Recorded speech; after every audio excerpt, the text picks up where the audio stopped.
Bismillahirrahmanirrahim. Assalamualaikum warahmatullahi wabarakatuh. Waalaikumsalam warahmatullahi wabarakatuh. Para pemirsa Libel Podcast dimanapun berada, seperti biasa saya menghadirkan tokoh-tokoh penting yang sangat peduli pada dunia pendidikan. Kali ini kita sudah kehadiran dua tokoh penting nih ini.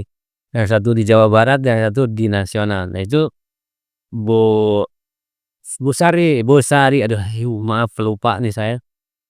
Bu, kalau kepala sekolah tuh sekarang itunya pelupa. Terlalu banyak yang harus dikerjakan. Ibu Sari dari Kementerian HAM. Dan ini Pak Hasbuloh yang sudah tidak asing lagi di Jawa Barat sebagai Kepala Kantor wilayah Wilayah Kementerian HAM. Jawa Barat. Baik, ini saya ke Ibu Sari. Bayangkan kepala sekolah sedang ingat sebentar itu sudah begitu sulit ya. Dan harus bicara seperti itu. Bu Sari, Asal jangan istri yang dilupakan. insya Allah kalau istri salah. Tapi pernah Pak, saya lupa istri juga. Istri bisa jemput, saya udah pulang duluan nih. Baik Bu Sari, ini sebetulnya ada hal yang penting apa sehingga Bu Sari dari Jakarta datang jauh-jauh ke SMA Negeri 15 Kota Bandung? Tentu ada sesuatu yang penting di Kementerian HAM. Mangga. Iya, baik. Terima kasih sebelumnya kami juga mengucapkan kepada kepala sekolah yang sudah memberikan kesempatan kami, Kementerian HAM. Ini kan salah satu bentuk peran pemerintah hadir ya Pak ya. Iya. Kementerian HAM sesuai juga Astacita Presiden Prabowo yang Astacita pertama, yaitu kita bisa menginternalisasikan nilai-nilai HAM terutama di lingkup sekolah ya. Sebagaimana kita tahu banyak kasus-kasus perundungan yang saat ini terjadi di sekolah-sekolah. Nah, ini bentuk peran pemerintah hadir melalui memberikan kegiatan penguatan kapasitas HAM bagi para pelajar. Nah, untuk Jawa Barat kami alhamdulillah mendapatkan kesempatan selain ke SMA 15 juga SMA 22 kemarin. Nah, ini adalah bentuk peranan kami sebagai upaya preventif, Pak. Semoga kejadian-kejadian kasus perundungan tidak lagi terjadi di seluruh Indonesia, khususnya di Jawa Barat. Ya, sebagaimana kita ketahui juga banyak kan kasus-kasus kemarin sempat ada perundungan di sekolah-sekolah di lingkungan Jawa Barat. Nah, ini kita memberikan penguatan nilai-nilai HAM kepada pelajar ya, dan juga kita juga akan membentuk Kopeta, Komunitas Pemuda Pelajar Pencinta Hak Asasi Manusia, yang mana di pusat sudah terbentuk Pak. Jadi ini kita sebagai upaya untuk pembentukan Kopeta di Jawa Barat. Jadi terdiri dari beberapa pelajar di sekolah-sekolah SMA di Jawa Barat. Mungkin gitu Pak. Jadi ini hadir Bu Sari ke sini itu adalah ada hal yang penting tadi, sudah salah satunya terbentuk komunitas Kopeta itu ya, dan memang tingkat pelanggaran HAM masih tinggi gitu ya di Indonesia. Nah, ini ke Pak Hasbuloh di Jawa Barat nih Pak, gimana nih Pak? HAM di Jawa Barat ini terusnya baik-baik saja atau gimana Pak? Ini ya sejak saya di Jawa Barat sudah tahun 2011 Ya, tapi diberi amanah oleh Pak Menteri dan HAM selaku kepala kantor wilayah itu pada 13 Ramadan kemarin ya. dilantik menjadi kepala kanwil. Yang sebelumnya itu kan di bawah Kementerian Hukum dan HAM. Oke. Dan kami langsung tancap gas Pak, karena ternyata di Jawa Barat ini luar biasa ya konstelasi tentang HAM. Ada 5 kasus besar yang hari ini kami tangannya dan di atensi langsung oleh Menteri. Ya. Mulai yang viral yang mungkin Bapak bisa lihat ini di YouTube tentang Kompas tentang Rumah Sakit Hasan Sadikin. Oh ya. Ya, yang itu sebuah problematik yang luar biasa ya. Ditambah lagi kemarin belum selesai Rumah Sakit Hasan Sadikin, masuk lagi di Garut kan gitu-gitu yang kasus kandungan. Dan ini selama kami baru dilantik itu dengan staf itu sudah ada 5 kasus besar yang coba kami ini, termasuk kasus pemecatan 2.300 lah PHK di PT Dambi di Garut, Bulu Mata ini yang biasa dipakai ibu tuh. Itu PHK juga termasuk pelanggaran HAM bisa ada. Terakhir sudah dipenuhi hak kedua. Nah, jadi mungkin masyarakat anak-anak juga perlu paham ya. Perlu dibekali ilmu itu sejak bersekolah. Karena HAM itu bukan cuma yang ada di yang kita di hari ini bullying dan sebagainya, tapi banyak termasuk di dalam bisnis, dan HAM itu sangat luas sekali karena bisnis perusahaan-perusahaan itu harus menerapkan prinsip-prinsip bisnis dalam prosesnya, Pak. Ketika itu diabai, maka itu ada yang bisa dianggap pelanggar HAM. Pelanggaran. Itu kasus itu. Kemarin kasus juga ada tentang pemukulan wartawan, pengeroyokan wartawan di Sumedang. Itu tuh viral di mana-mana. Dan Jawa Baratnya mungkin karena penduduknya sangat besar, hampir 5 juta ya, ditambah apalagi media sosialnya begitu gencar, mungkin sebelumnya itu sudah terjadi, tapi kan tidak terpublikasi. Ini menjadi persoalan yang besar, dan bagi kami Jawa Barat itu luar biasa tantangan. Dan Jawa Barat itu barometernya Indonesia ya, karena seperempat penduduk Indonesia itu ada di Jawa Barat. Ya, tidak mau gitu. Oke, Bu, dari Kementerian HAM itu untuk mengantisipasi terjadinya kasus-kasus seperti itu ya, itu ada substansi apa sih sebetulnya di pendidikan yang harus kita kuatkan gitu? Saran dari kementerian. Ya. Nah, kami ini kan Pak, Kementerian Hak Asasi Manusia ada Direktorat Jenderal Instrumen dan Penguatan HAM. Yang mana salah satunya adalah ada Direktorat Penguatan HAM, kami adalah memberikan penguatan kapasitas HAM MKPU, yaitu masyarakat, komunitas, dan pelaku usaha. Nah, adik-adik pelajar ini adalah bagian dari komunitas kan Pak, yang mana target kami tahun ini adalah memberikan penguatan HAM kepada 250.000 dari MKPU. Jadi dari elemen bisa dari masyarakat, dari komunitas pelajar, bisa juga dari pelaku usaha. Pelaku usaha misalnya kita memberikan penguatan HAM terkait bisnis dan HAM. Nah, kalau untuk adik-adik adalah isu apa sih yang kita sampaikan, yaitu misalnya salah satunya terkait tentang perundungan, Pak. Kandungan ya, Kemudian dari sekolah. ya, kan kami ini selain memberikan penguatan HAM, kami juga melakukan penyusunan modul, Pak. Modul pedoman ataupun bahan ajar yang kita sampaikan kepada sekolah-sekolah, misalnya isu perundungan, kemudian juga isu bagaimana kita dalam hal menyampaikan pendapat, berekspresi, ya. Kita juga harus bisa menyampaikan, bisa kritis, juga bisa menyampaikan pendapat, tapi tanpa tetap harus menghormati hak orang lain. Jadi tidak juga bertentangan dengan hak-hak orang lain yang bisa misalnya salah satunya menyebarkan isu-isu kebencian, ujaran kebencian seperti itu. Nah, berarti kan HAM itu kan tidak bebas ya, ada juga hak-hak pada saat kita menikmati hak kita sebagai individu, ada hak orang lain juga yang perlu kita hargai. Nah, itu. Jadi isu-isunya banyak sih Pak. Nah, mungkin salah satunya yang karena ini banyaknya kasus perundungan, jadi kita mungkin utama prioritas kepada memberikan penguatan HAM dari sisi untuk mencegah perundungan seperti itu. Pak, gini, kita kan terkena, Indonesia ini di survei ya, terkenal bahwa termasuk netizen yang paling galak sedunia. Di situ juga menurut Pak Kanwil ini ada potensi nggak kita melanggar hak asasi manusia ketika kita bermedia sosial dengan tidak sopan begitu ya? Nah itu ada dampak, ada delik-delik ke masalah hukum dengan HAM tidak? Dan itu bisa dituntut dari sudut pandang HAM tidak ya? Ini menjadi menarik, Pak. Kasus katakanlah viral tentang pelecehan seksual ini. Ya. Itu kan diviralkan oleh sesama profesi. Oke. Ya kan, artinya dari ternak mereka yang viralkan itu sebenarnya kan bukan delik pengaduan. Ya. Tiba-tiba itu jadi viral dan orang mengatakan hakmi no viral no justice. Yes. Kan kira-kira gitu ya. Ya. Jadi ini memang menjadi bagian dari sebuah dinamika masyarakat yang luar biasa, sehingga memang diperlukan juga jangan sampai bermain media sosial itu malah melakukan pelanggaran HAM. Ini yang terjadi ketika kemarin sempat, karena terus terang kami dengan kasus ini oleh Pak Menteri, kami diminta untuk mengawal tentang apa sih yang terjadi sebenarnya, dan ini menjadi barometer nasional kan Jawa Barat. Sehingga kami membuat tim inilah yang nanti akan kita dorong untuk menghasilkan rekomendasi secara komprehensif melihat permasalahan ini kenapa terjadi. Karena salah satu yang disebutkan di situ penyebabnya adalah ternyata ketika ada seorang profesi sama-sama dokter memviralkan bahwa ribuan kejadian-kejadian seperti ini terjadi, artinya apa? Dia melakukan delegitimasi terhadap profesi ini sendiri. Dan itu kan membahayakan. Kira-kira trust kalau orang tidak percaya tentang dokter, gimana itu?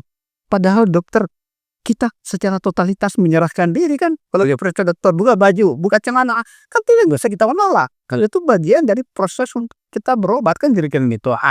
Inilah yang harus kita kawal. Jangan sampai bermedia sosial itu malah mengorbankan orang-orang yang sebenarnya profesional di bidangnya. Jadi itu yang terjadi hari ini, Mbak. Mohon maaf. Dan itu kami dapat dialog, tercengang juga. Ternyata bermedia sosial itu punya dampak juga, dan itu tadi, apa ya sih mau kita mendelegitimasi terhadap profesi kita, dan itu profesi yang sangat mulia kan? Tuh, kira-kira gitu, sehingga diperlukan kedewasaan untuk bermedia sosial. Tapi ya itu tadi, fenomena hari ini, ya kalau tadi tentang viral dan sebagainya karena untuk penegakan hukum ya mungkin itu. Tapi tadi ketika ada statement seorang YouTuber yang sangat berpengaruh dengan ribuan, saya dengar bahwa yang memviralkan ini kasus kemarin di Garut ini, tiba-tiba ininya view-nya menjadi 7.000 orang, coba bayangin aja tentunya. Kan kira-kira gitu, gimana gitu.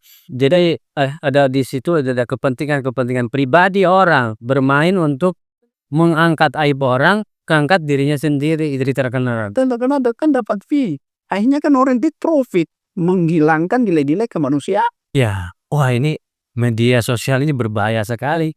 Dan ini menurut saya Kementerian HAM ini menjadi penjaganya ya. Ya, mudah-mudahan kita akan menjadi terdepan untuk kementerian ini baru dibentuk, dan Pak Menteri sudah menang bagaimana kementerian ini bisa hadir di tengah masyarakat untuk menjadi bagian terdepan.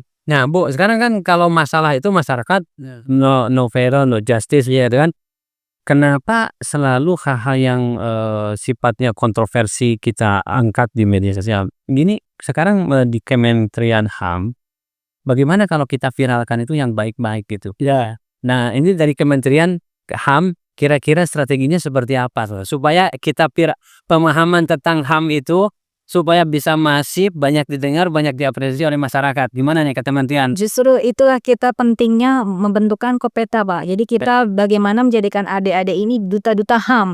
Jadi bisa memainstreamingkan hak asasi manusia mulai dari lingkup sekolah maupun di lingkupnya mereka di rumahnya ya istilahnya kan. Bisa berperan aktif, bisa berpikir kritis, kemudian bisa menciptakan konten-konten yang edukatif yang hak terkait hak asasi manusia, jadi bisa mengajak teman-temannya. Kan biasanya kalau Gen Z, kalau bisa berperan aktif mengajak teman-temannya sesama satu generasi kan biasanya lebih cepat ya Pak, daripada misalnya kita yang berperan gitu kan, kita berupaya berdayakan anak-anak ini, pelajar ini untuk bisa berperan aktif yang mana selaras dengan tujuan Kementerian Hak Asasi Manusia gitu Pak.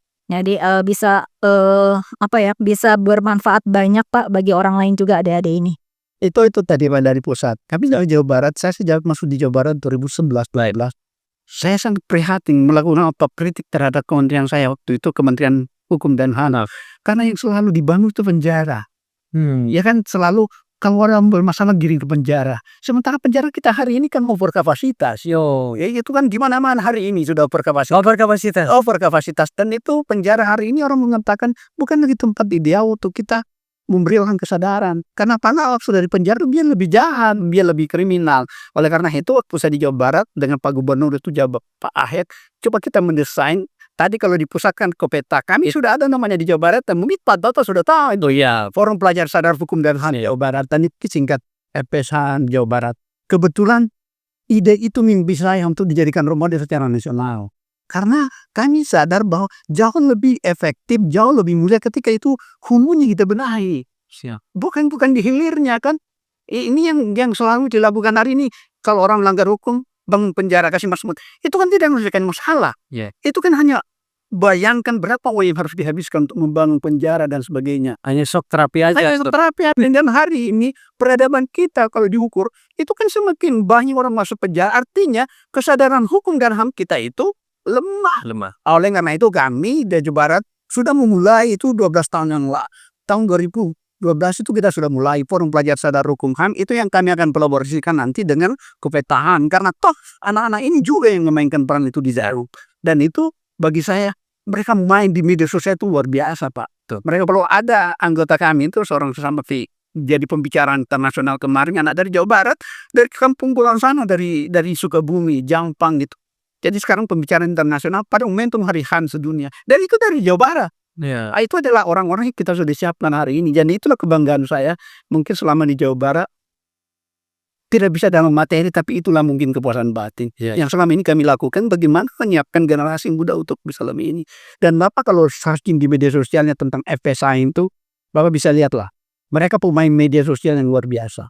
Baik, gitu. Wah, luar biasa karena saya memang Bu dengan beliau tuh sejak saya di Cianjur posisi saya sepakat lah. Artinya si Pak Toto di Cianjur ya sih. Baiklah, sekarang saya ketemu lagi dengan Pak Hasbuloh dengan Ibu di sini dari kementerian. Saya insya Allah Bu akan membantu Kementerian HAM untuk mensosialisasikan terus dan membuat komunitas berkolaborasi dengan yang sudah dari Jawa Barat, yang dari Kementerian Hukum juga, Kementerian HAM sekarang juga. Dan insya Allah kita suatu saat nanti mungkin akan ada pelatihan juga Iya. Bu untuk ke guru-guru ya, supaya nanti si materi-materi tentang HAM ini diinjekkan ke dalam mata pelajaran Bu. Jadi tidak membuat mata pelajaran baru supaya anak tidak terbebani. Mungkin kan di PKR, di geografi, di sosiologi, di sejarah. Kami masuk dari segala lini. Tidak bisa. Jadi sebenarnya kan program kami Kopeta tuh hanya salah satu Pak. Program kami juga banyak. Jadi kita juga bekerja sama dengan kementerian lembaga terkait, misalnya KPPA untuk tujuannya untuk anak-anak kan, untuk pelajar. Kemudian juga dengan Kemendikbud kita melakukan PKS, bisa bekerja sama memberikan penguatan HAM bukan juga hanya pelajar tapi juga tenaga pendidikan, guru dan tenaga pendidik yang ada di lingkungan sekolah. Kemudian juga kita bekerja sama dengan badan internasional seperti UNICEF untuk bisa menyusun pedoman modul yang juga bisa juga melalui mengkritisi undang-undang SPPA sejauh mana itu bisa berdampak dan kinerjanya seperti apa, mungkin perlu revisi. Nah, itu kan bentuk peran kami Kementerian HAM dalam melakukan nilai-nilai hak asasi manusia untuk para pelajar anak-anak ini di sekolah. Ini Pak Toto sebelum berakhir. Siap. Ini sebelum saya masuk di Jawa Barat, ini buku karya saya tentang. Dan ini saya buatkan kemana pas momentum Hari HAM sedunia. Wajib baca nih. Pengalaman saya selama di Jawa Barat menangin persoalan-persoalan hak asasi manusia, saya coba tuliskan di sini. Oh, Banyak mungkin birokrat yang bisa mampu menulis. baik. Ya, jadi saya coba tuliskan. Saya mau persembahkan ke Pak Toto dan Ibu Sari ini. Insya Allah. Bu Sari, Pak Hasbuloh, ini kita di Ini kemarin. izin ya, satu ini bagaimana saya mencoba meramu bagaimana bisnis dan HAM itu juga masuk, sponsornya ada di belakangnya. Kebetulan ini namanya Bumi Resource sudah mendapatkan sertifikasi internasional tentang bisnis dan HAM. Ini Bisnis dan HAM. itu dunia baru kan, Oh, cara bisnis dengan HAM itu. tidak bisa dipisahkan. Tapi ini sponsornya salah satu, dan ini mendapat rating internasional gara-gara sudah menggunakan Prisma yang ada Kapitan Niko. Seperti tadi yang saya sampaikan Pak, jadi kita kan penguatan HAM-nya itu bukan hanya kepada pelajarnya bagian dari komunitas sedikit saja, tapi kita juga memberikan penguatan HAM kepada pelaku usaha ya Pak, terkait apa itu sih bisnis dan HAM, mungkin seperti itu. Nah, seneng ini saya kalau berbicara bisnisnya nih. Besok jembatan mau jadi bisnis nih. Karena main saham ya Pak ya. Saya kan ngajarin anak bisnis gitu. Ya, yang penting mengajarkan anak-anak menjadi entrepreneur ya Pak ya. Betul. Baik Bu Sari, Pak Hasbuloh, ini pertanyaan terakhir dari saya nih sebelum closing statement ya dari masing-masing. Pertanyaan saya, setuju tidak Pak Hasbuloh, Bu Sari, bahwa kualitas bangsa kita itu sebetulnya ditentukan oleh dunia pendidikan? Sangat setuju Pak.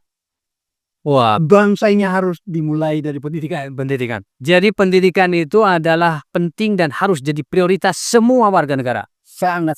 Semua pejabat, presiden tidak boleh, gubernur tidak boleh ada yang tidak menganakmaskan pendidikan. Sangat setuju Pak Toto. Baik, kalau begitu monggo closing statement dari Pak Hasbuloh nanti ke Ibu Sari. Ya, Pak Hasbuloh, apa closing statement untuk kita semua nih yang bisa kita mengingatkan bahwa hak asasi manusia itu penting untuk kita sadari dan kita hargai untuk hidup lebih damai dan berkelanjutan di Republik ini. Kita terlahir dari sebuah dimensi yang sangat berbeda. Tidak ada satupun manusia yang sama dalam karakter dan sebagainya. Oleh karena itu, mari kita jadikan perbedaan itu sebagai sebuah kebersamaan. Jangan melihat karena kita perbedaan lalu kita tidak melakukan kolaborasi. Itu kira-kira. Jadi berbeda itu harus biasa. Ya. Dan berbeda itu adalah anugerah Tuhan Yang Maha Esa. Mangga Bu Sari. Baik, closing statement dari saya, anak itu kan ada amanah ya Pak, di mana pemerintah Indonesia sudah hadir meratifikasi konvensi hak anak, yaitu konvensi CRC. Artinya kita harus memberikan anak yang terbaik sesuai kepentingan yang terbaik untuk anak. Nah, dimulai dari apa? Yaitu mulai dengan memberikan hak pendidikan. Pendidikan yang terbaik mulai dari akses, fasilitas sarana prasarana, ya.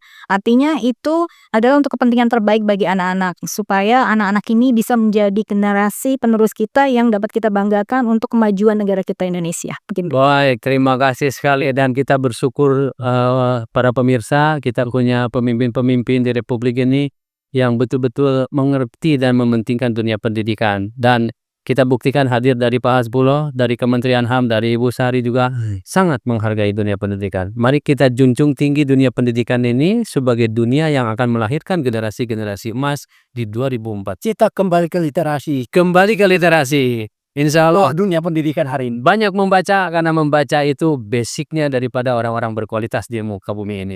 Demikian, terima kasih. Sampai jumpa lagi. Billahi taufiq wal hidayah. Wassalamualaikum warahmatullahi wabarakatuh. Waalaikumsalam warahmatullahi wabarakatuh. Terima kasih. P5. Salam P5. Salam P5. P5. Penghormatan, perlindungan, pemenuhan, penegakan pemajuan hak asasi manusia. Oh, baik. Ini di jambannya mana ini Pak? Baik. Mata sendiri ini. Luar biasa. Ibu Sari. Ya, Belum.